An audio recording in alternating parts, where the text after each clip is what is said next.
Azərbaycan Kinematografçılar İttifaqının həyata keçirdiyi Biləsuvarda Kino Günləri layihəsi 19-21 iyun 2025-ci il tarixlərini əhatə edib. İlk gün 19 iyun saat 11:00-da rayonun Heydər Əliyev mərkəzinin böyük zalında tamaşaçılar rejissor Qulu Əsgərovun Mən Buradayam İlahi tam metrajlı bədii filminə baxıblar. Kino günlərinin moderatoru kino tənqidçi Aygün Aslanlı layihə və film barədə məlumat verib. Hazırda da Azərbaycanda çox yaxşı filmlər çəkilir, gənclərimiz çox yaxşı filmlər çəkirlər və biz də onların təbliği ilə məşğuluq. İstəyirik ki, bölgələrdə də görsünlər o filmlər.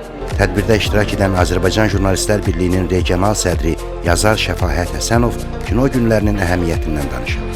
Valideyn gəlib bu filmlərə baxmazsa, övladları gəlib heç vaxt baxmayacaq. Çünki valideynlərdən uşaqları tərbiyə alırlar və yolu da onlardan öyrənirlər.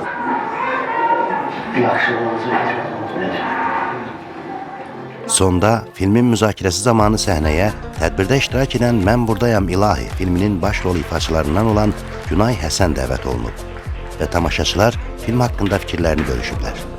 Döyüşçülər, qazilər, fərqli şəhid valideynləri, ümumiyyətlə müharibə təbəqəsi o reabilitasiya dövrünün hər bir üzrə keçirilir. O formalardan biri də filmdir.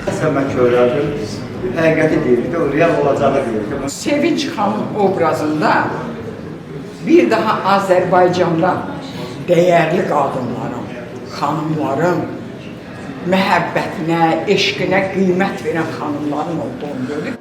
İyunun 19-da ikinci nümayiş rayonun Heydər Əliyev mərkəzinin kino klubunda baş tutub. Tamaşaçılar rejissor Mirsadıq Ağazadənin Eviniz Abad tam metrajlı bədii filminə baxıblar.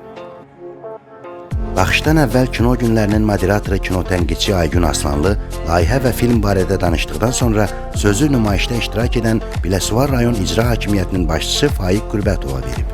Bir daha xoş gəlmişsiniz. Yeni yaradıcılıqlar açılır. Soy Qafqazda topların gürültüsü yox. Gördüğünüz filmləri Bakıda da göstərmirlər. Çünki Bakıda da kinoteatr yoxdur, ancaq ticarət mərkəzlərində olan zallar var. Orada da gəlir gətirən filmlər istəyirlər. O filmlərə tamaşaçı hər gün gəlir, zalı doldurur, popcorn alır, kola alır, oturur, yeyir, içir və o ticarət mərkəzinin sahiblərinə varlandırır onlar, elə deyək. Faiq Qürbətov Azərbaycan Kinematografçılar İttifaqına təşəkkürünü bildirib və belə tədbirlərin vacibliyini qeyd edib. O, xatirə olaraq Azərbaycan Kinematografçılar İttifaqına üzərində Biləsuvar sözü yazılan kiçik xalça hədiyyə edib. Sonda ekran əsərinin müzakirəsi keçirilib. Müzakirə zamanı rayon icra hakimiyyətinin başçısı Faiq Qürbətov, Yeni Azərbaycan Partiyasının Biləsuvar şöbəsinin sədri Kamil Qurbanlı və digər tamaşaçılar da maraqlı fikirlər söyləyiblər.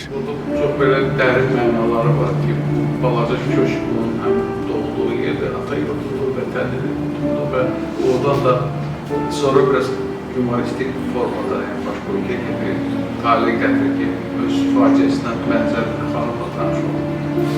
Burada çox şahkərdir, ssenarist də çox gözəl işçi bir rejissor da, Rejissorun öz ssenarisidir.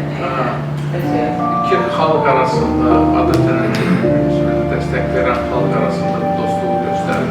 Əli və Günay əsəri yəqin ki, baxmışsınız, oxumuşsunuz, filmdə çəkilir. Oranın sujet xəttinə oxşar bir şey var. Onda Nino Gülcü qızı idi, Əli Azərbaycan oğlu idi. Sonda dünyanı xilas edən məhəbbət. Və sonluq, mən deyərdim ki, o qədər əzab, əziyyətin sonunda bir sevgi, məhəbbət, filmin sonluğu çox gözəl. Bu iki millət arasında Gürcistan, Gürcü xalqının, Azərbaycan mehribançılığı birliğini göstərir. Qaranlıq, yaxşı texnika ilə hər detalı görə bildiyimiz kino zalları olmalıdır. İnsanlar oraya görürük marağınızı, səhərki seansda da gördük, hamı necə həvəslə baxdı, bəyəndi, danışdılar. Yəni belə, hədəfimiz budur ki, bölgələrdə də, elə Bakının özündə də kinoteatrlar bərpa olunsun və tamaşaçılarımız filmlərə gəlsinlər.